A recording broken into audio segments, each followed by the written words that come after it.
Recording. Ah, look at that. We can figure out things. Okay. Are you sure it's recording? I got it. It says recording on my screen. Okay.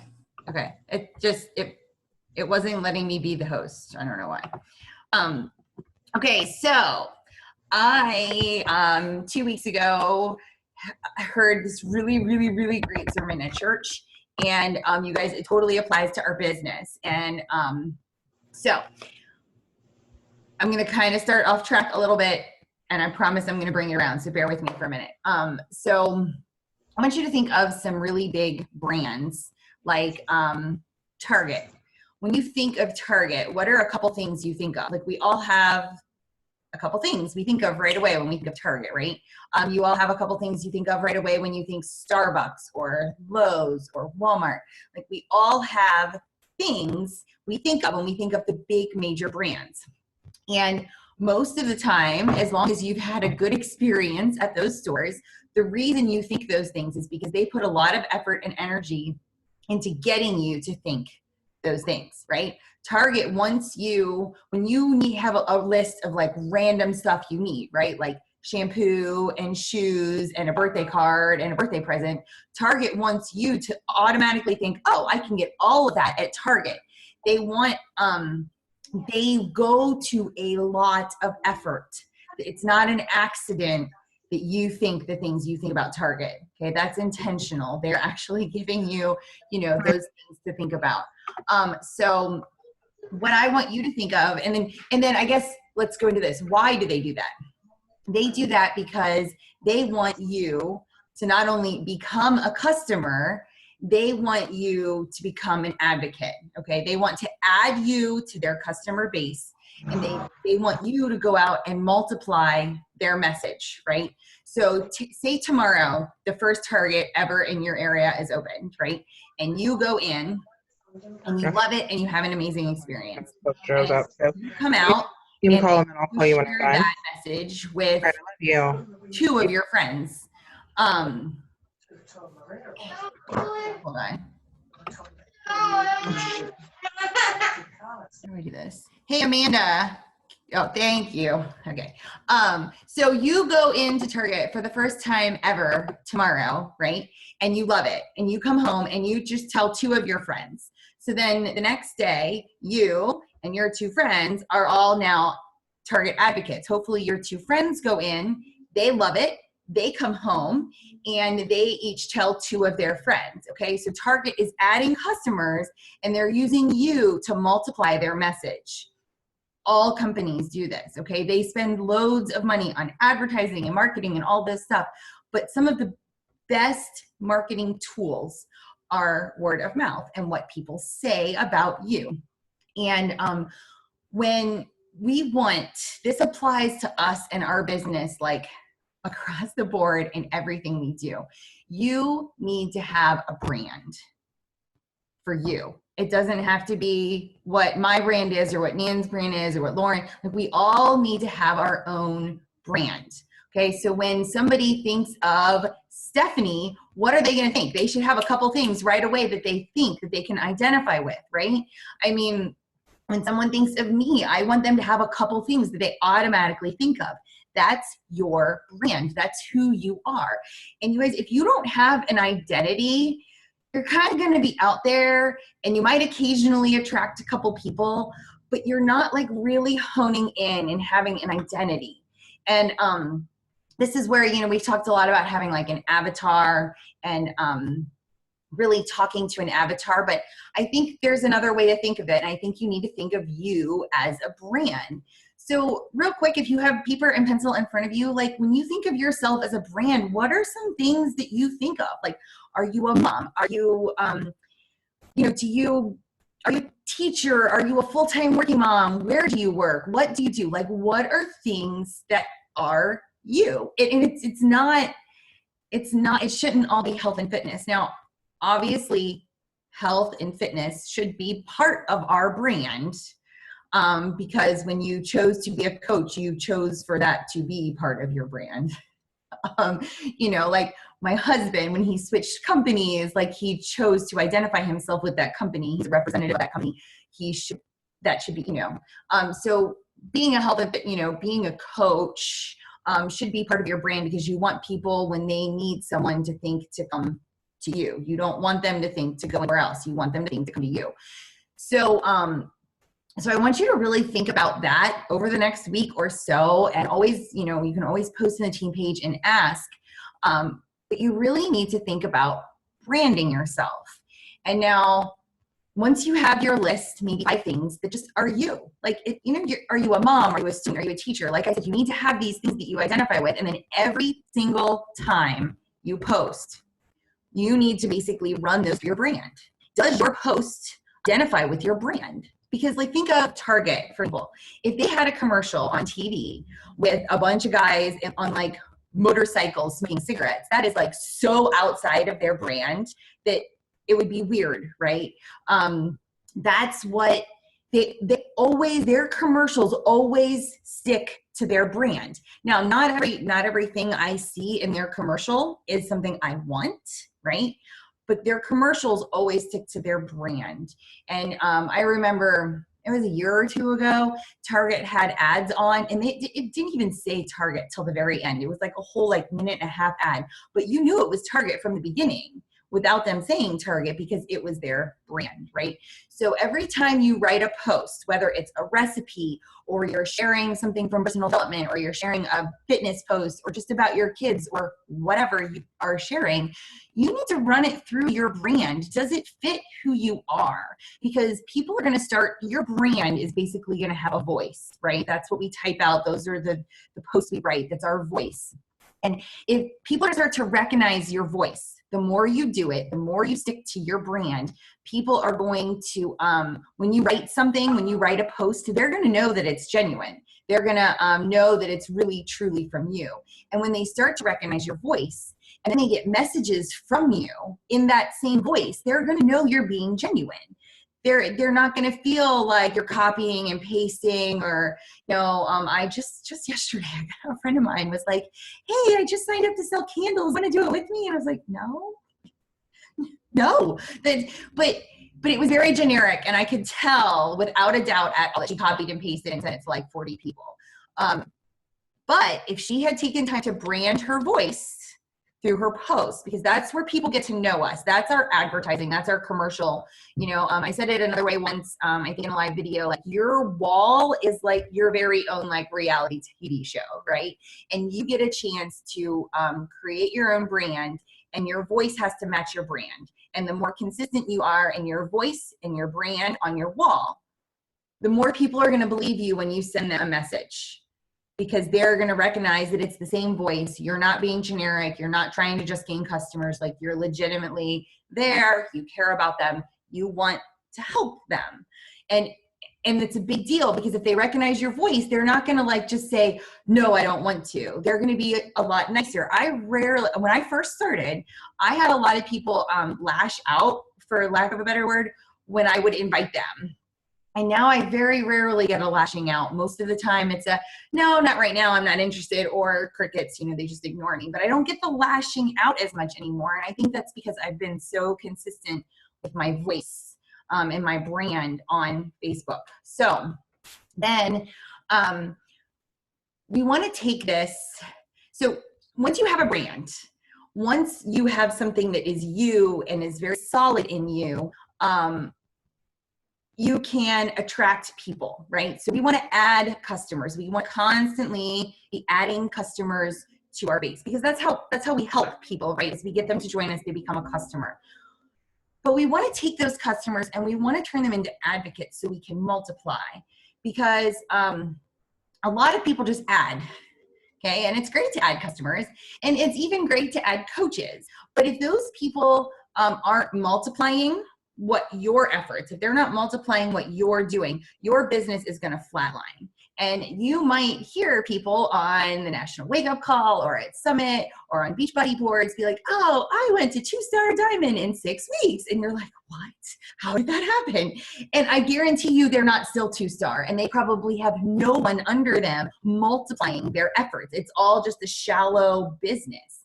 And you guys, there are people who are like 5-star diamonds who make less than some of us on this team that are just Emerald or just Ruby or whatever, because they just have this hollow team. No one under them is multiplying their efforts. So maybe you are here just to get that 2-star number next to your name. And if that's how you're here, then go ahead. You don't need anyone to multiply your efforts. I am here because I want to make money. And having the words 2-star next to my name don't matter if I'm only making $30 a month, you know, like that doesn't, I don't care. I heard someone say on a call recently that there is someone on She Knows, it's like way up in the company, and they're a 5-star diamond or something, but they have to get to SC30 every month just to maintain their income. You guys, Summer makes loads of money a month. That is not because she sells 4,000 challenge packs a month, okay? It's because she has multiplied her efforts. She has all these people under her that are multiplying their efforts, and a little bit from everybody goes a long way. So the hard part is, though, when you start to multiply your efforts, it takes time. And it's something you have to be patient with, and it's something you have to be mentally prepared to handle, which is where personal development comes in. And we should all be doing personal development to really keep us focused on the positive and keep us going through the hard times. Because think of it this way. Your first year, if you signed 2 coaches who wanted to multiply your efforts, so I'm not talking discount coaches and all that, I'm talking 2 coaches that wanted to multiply your efforts. And then your second year, you signed 2 more, and those 2 signed 2 more. Okay, so now you're at 6. In any business model out there, at the end of 2 years, if you only had 6 customers, it would be considered a failure, you guys. And a lot of people see that. They're like, oh, I only have 6 coaches. I've been doing this for 2 years. I'm a failure. No, you're not. You're just getting started with multiplying your efforts. And the thing with multiplying your efforts is at the end of year 2, you have 6 people. And then the next year that doubles, you have 12. And again, you still don't really feel like you have what you want. But then the next year it's 24, and then it's 48. And if you just hang on a little bit longer, those multiplication efforts really start to pay off. They really start to show you that you're building a business, that you have an income, you have a team underneath you, but it takes time.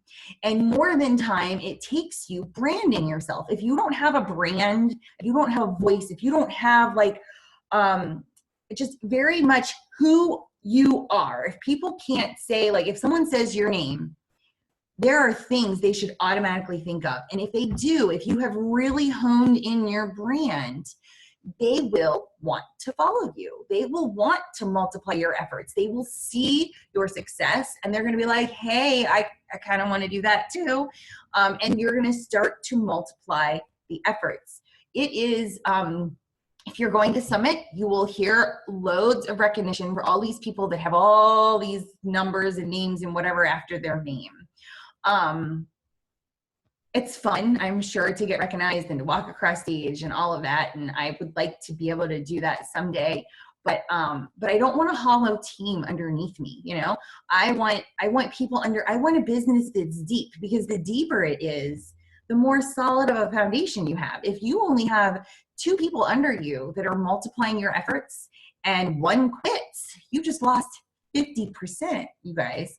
But if you have 20 people under you that are multiplying your efforts and you lose 1, you don't lose a whole lot, right? There's a big difference there. So I thought it was really interesting, this sermon and how he put it, and he was talking about growing churches and multiplying, but I thought it really applied to our business, and how at the beginning, when you're working in an effort that multiplies things, in the beginning, when you have 1 and you multiply it by 2, you only have 2. And then we multiply that by 2, you only have 4, you know, and then you multiply that by 2, you only have 8. Really, like, in the world of growing your own business, it's not a success. It's actually a total failure. If Target only had 8 customers at the end of 4 years, you know, their investors would be like, this is probably a bad idea, you know, and they would just cancel the whole thing. But it's the longer that you hang on, like I said, as long as you have that really focused brand, the longer you hang on, the easier it's going to be to multiply your efforts. So how, right? How do we multiply ourselves? Like, this all sounds great, but what do you do when you get off this call? What do you go do? You figure out your brand. That's the first thing you have to do. If you don't know who you are, that's going to come across in your post. If you don't know where you're going, people are going to know. You guys, I think it's really interesting because when I first started as a coach and I was inviting people to coaching, I was inviting them to join my team because I was told to do so. I was like, all right, I'm supposed to do this. Let's do it. And I didn't have a focus. I didn't know where I was going. I didn't know what I wanted. And as soon as I knew what I wanted, it was easy. Now, it's not easy in that not everyone always says yes, but it was so easy for me to talk to people when I knew where I was going. I didn't like, oh, it just became second nature to me. You have to know where you're going and you have to know who you are. So you need to start with your brand. And then when you sit down tomorrow to write the post, and then think through your brand. Think of, does this brand me? There are sometimes, you guys, I write a post and I'm like, never mind. And I totally scrap the whole thing and I forget it altogether. It is better to not post. Now, I'm not saying all day, but maybe right then in that moment. It is better to not post than to post against your brand. Like, hands down, every time. If you really want to make a business out of this, if you want to have a brand, if you want people to recognize you, you need to be posting on Facebook twice a day, at least. No more than 4, but twice a day. You need to be doing live videos. Why live videos? Because live videos very, very, very quickly give people a glimpse at you. They don't have to read your words. They get to hear your voice. They get to hear your inflection. They see your facial expressions. They see, when I'm doing a cooking video and my kids come up and interrupt me, they see how I handle my kids. They're in it. They're living it with me. Okay. And that brings them back. It's like I said, it's a reality TV show. That's what a live video is. Like, how many of us have these reality TV shows that we've watched for years and years and years, and we always come back because we want to know what happens to those people next. And that's what we want your people to think about you. And the more live videos you do, the more they're just going to know who you are. Your live videos should be a mix. They should be a little bit of teaching, a little bit of sharing, maybe something you've learned, and a lot of just you and your life. Because it's fun to teach people, right? We're here, we have all this great knowledge, we want to share it, and that's good in live videos. But what's even better is to teach them who you are. Share a live video when you're at an event. Share a live video of your kids playing out in the street like I did today. A couple days ago, my kids had like a meltdown in the car, and then I had a meltdown afterwards. And when they came in the house, I stayed out in the car, and I was like, so I just melted down. And I did this live video talking about how I melted down because it was real. I had so many comments on that video because it was real and people could identify with that. And the more you do those videos and really make sure your post is your brand, the more people are just going to want to follow you. And then they're going to add to your customer base. And then they're going to want to be a coach with you. They're going to see what you're doing. And not everybody, but the people who are supposed to follow you are going to be there and they're ready. And they're going to want to multiply their efforts. And you can't teach someone under you how to brand themselves and how to post on Facebook until you yourself can do it, right? So just start. If you've done social media training, there's tons of it out there. I could talk about social media for hours because I find social media marketing totally fascinating. If you have not read Vaynerchuk's book, Jab, Right Hook, I think is what it's called, read it. You don't need to read all the chapters, but you need to read the Facebook chapter and the Instagram chapter and like the first 2 chapters in the beginning. If you find that you've done, you brand yourself, right? And you've done 4 or 5 days in a row of posts and you're not getting a lot of interaction, you need to tweak something.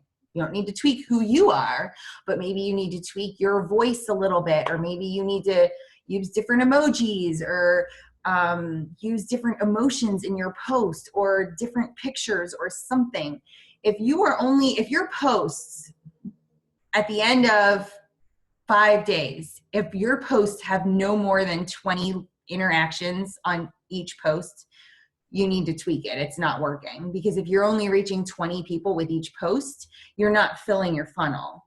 And I had to do that. I remember Nan and I talked, was it like February-ish? And we were both like going on, like, I just lost Facebook. No one is interacting. What do I do? And I had to like, guys, I was like really frustrated because I felt like for the first time I was like really getting it. And then all of a sudden everything stops. Like I had these like really cute pictures of my kids and I got like 5 likes. I was like, what the heck? What just, that's like my mom, my dad, my brother, you know, like, I mean, like it was like nobody extra. And I was like, what just happened? So I had to stop and I had to say like, okay, what is Facebook not liking right now? And what do I have to tweak? And that is going to change. That is a revolving door. Okay. So what you're doing this week might not work next week. And Facebook is a free marketing tool. So if you want to use the free marketing tool, you have to follow the rules they set. Sometimes it stinks. Right now, they give a lot of priority to people who do regular live videos because they want people in Facebook as much as possible throughout the day. And when you do a live video that's 15 minutes long, you're keeping them in Facebook for 15 minutes versus just maybe 5 minutes of scrolling. So Facebook is like, hey, she gets points. I'm going to show her posts to more people. When you do those, you know how Facebook has those backgrounds that you can pick like, you know what I'm talking about, like the backgrounds and you type over it. When you do those, Facebook likes that. They give you more priority. You should be doing that once or twice a week. I don't love them because I like to put pictures with my posts, but I'm doing it because they give me more priority. It really isn't necessarily my brand, but I kind of have to go with it because that's what Facebook says to do. So I know sometimes we want to complain, and I have, and I probably still will, when Facebook changes the rules. But if we want to use this free marketing tool, then we have to follow their rules. That's just kind of how it's going to work. So that's kind of like the meat of what I had. We have about 10 minutes left. I would love to answer any questions you guys have about anything regarding this or social media or sharing. If you want to unmute yourself and ask questions. Anybody? I'll go. Okay. Can you hear me? Uh-huh. Okay, cool. I'm using my husband's school headset. So what about Instagram? And is it like the same 2-post rule? And then I've got my Instagram stories linked to my Facebook stories, so those cycle together. Okay. Yeah, the stories, that's a really good point, Amanda. I'll answer your question in a second, I promise. When I started doing stories, I don't know, I heard Jordan McCorkle say it in like December, like you need to be using Facebook story or Instagram and Facebook stories. I was like, all right, whatever, I'll do it. And I've had a lot of people watch my stories on both Instagram and Facebook, which I think is really weird because it's the same thing, but they watch both, and because I can track it. And a lot of those people are coming to me and saying like, okay, this fitness thing you do, I want to do it too. Because I share videos of my workout every day in my stories. So I don't have to go on Facebook and be like, hey, I was consistent 5 days in a row. They know, they're watching my stories and they saw that like I haven't lost consistency at all. And I think people respect that. So if you're not doing stories, do stories. I don't know about the linking the stories. I think it's okay. I don't think Facebook can really like censor your wall based on your stories. I don't think those are linked. But if you're going to post in stories, go to Instagram first. The filters and the things you can put on the picture on Instagram are far better than the options on Facebook.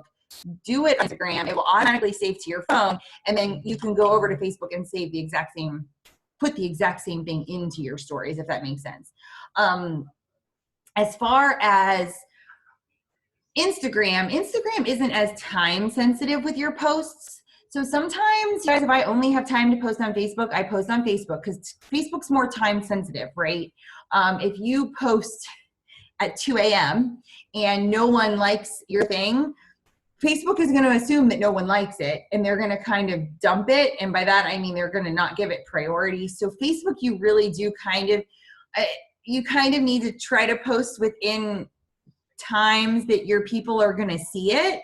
So if your people are all stay-at-home moms, a great time to post is nap time, right? Like they're going to get on Facebook during nap time.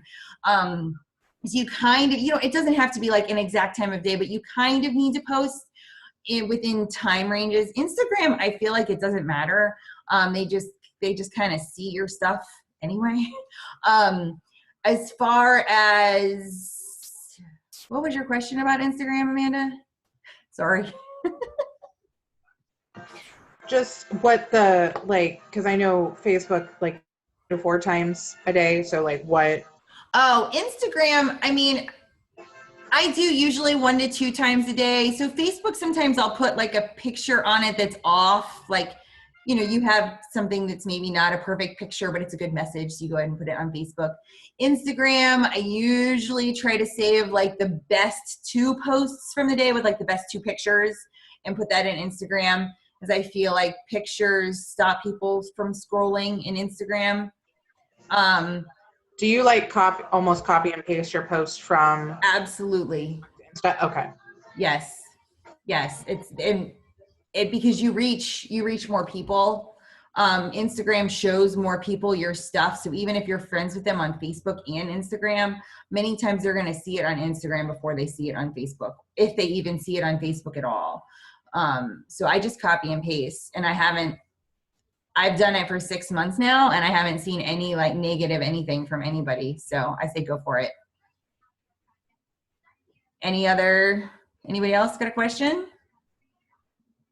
Happy to Not answer. so much a question, but I will just add to that, like, my demographic, I guess, is really big into Instagram right now, like probably more so than Facebook. Yes. I reach a lot of like family and like older friends through Facebook, but Instagram is like, I don't know, my age group, I guess, is Yes. what they like.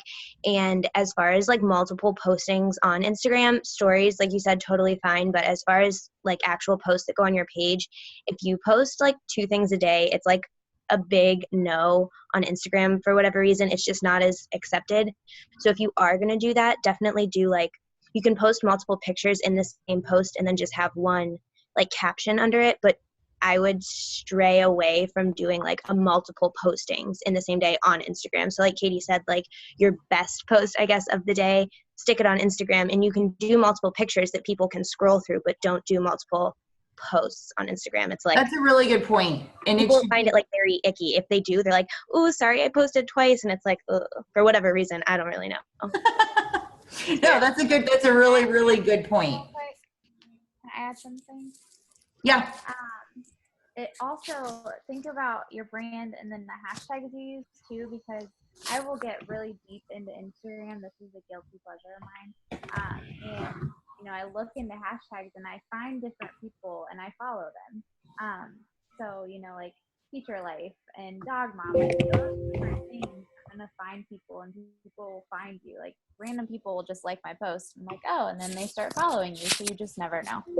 No, that's right. Yeah, the hashtags on Instagram are huge. Like I sometimes don't even dive into it because I'm like, oh, there's just like so much. There's like so much.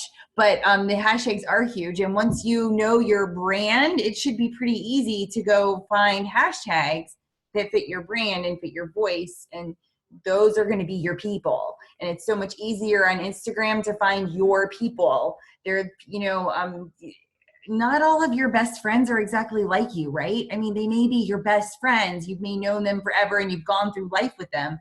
But just because you've gone through life with them doesn't mean you have like all these things in common. So that's where you find people that you have so much in common with, and people that are going to want to run a business like you and want a brand like you. You find them through hashtags. Anybody else? Can I say something? Yeah. I definitely use Instagram more than I use Facebook also. Again, maybe it's like a generational thing, I don't know. But if I post something on like on a Tuesday, say I do a Transformation Tuesday, my friends, even though I talk to them every day, probably won't see it on Instagram until the week later because of the way that the algorithm is set up. So say, for instance, I want to see a bunch of your stuff, Katie. I have to go through your Instagram and like a bunch of your stuff for you to show up on mine. My friends see me regularly or talk to me regularly, so they're not always liking or commenting on my Instagram posts. And so they don't see mine until later on. That's So the good ones to that know. you see the most are the ones that Instagram thinks you're the most interested in. Okay. So like I follow, like following hashtags. Like you can follow hashtags on Instagram too. Right. I made the decision when I first became a coach to follow like Beachbody as a hashtag or Beachbody Coach as a hashtag. And that's how I learned a lot of stuff, was through other coaches on Instagram like that. And then I had to unfollow it because then that became my whole feed after a while. Yeah, So, I mean, I think Facebook works similar, except they don't show it a week later. Like if no one likes it, it's just gone. It's done. But they do work similar in that if there's someone who you want to see a lot of your stuff, if you go to their wall and you comment and you get them to interact in conversation with you, Facebook's going to think you guys like each other and they're going to start showing them your stuff. That's where like that's where like building relationships and stuff and commenting on people's posts comes in. So we are down to like less than a minute. So instead of getting cut off like we did last time, let's just go ahead. If you have any questions, put them in the team page and other people can see them. I've got this recorded, and as soon as I figure out how to download and share it, I will, which might be a while, but we'll get there. So thank you guys for coming, and I hope this helped, and let me know if you have questions. All right. Bye guys.